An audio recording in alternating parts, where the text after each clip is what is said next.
Eh bien, c'est Morded, je suis de retour et je vais vous présenter un tuto d'élevage muldo et je vais vous présenter mon élevage muldo aussi. C'est parti.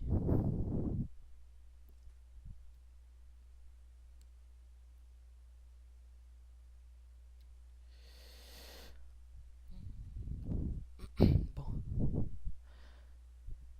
Premièrement, pour que votre muldo soit dans l'état fécond ou montable, il faudra les trois bords que je vais vous montrer là soient vraiment au max pour après les faire fourrer. Euh, Premièrement, c'est ce que je vous allais montrer.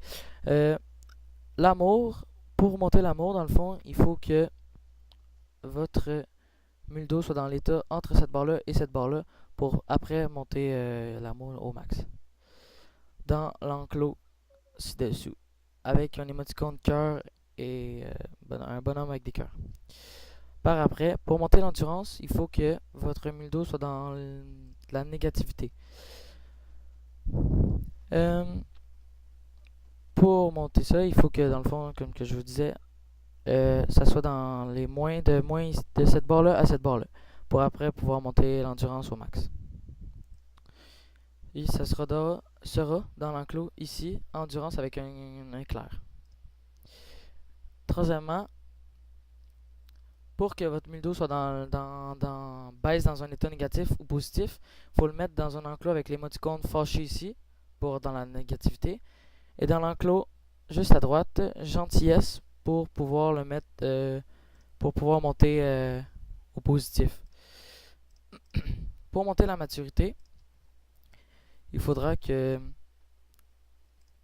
le muldo soit entre l'endurance et l'amour dans le fond. Dans le milieu, c'est-à-dire cette barre-là et cette barre-là. Il faudra que ça soit vert dans le fond.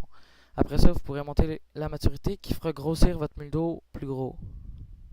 Puis pour après ça le monter.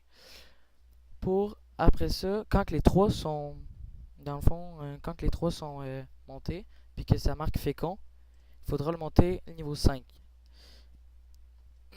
Après ça, ça va marquer un petit truc ça, comme ça ici, qui veut dire que votre monture est féconde, comme ça.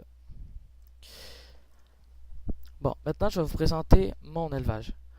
Je fais un élevage de muldo pourpre, indigo, ébène un peu, et doré. C'est sûr que j'ai plus de doré parce que j'en ai capturé sauvage pour pouvoir commencer mon élevage, mais bon. Aujourd'hui, j'ai fait mon premier bicolore, c'est-à-dire un doré pourpre, et je suis très fier. Mais j'ai plus de, c'est sûr, j'ai beaucoup plus de normal, des juste unicolore, mais pas grave. J'ai plus de mâles aussi, mais bon, faut que je m'y fasse avec, hein. On n'a pas tout ce qu'on veut. Dans le fond, je vais vous dire les caractéristiques que chacun donne niveau sang.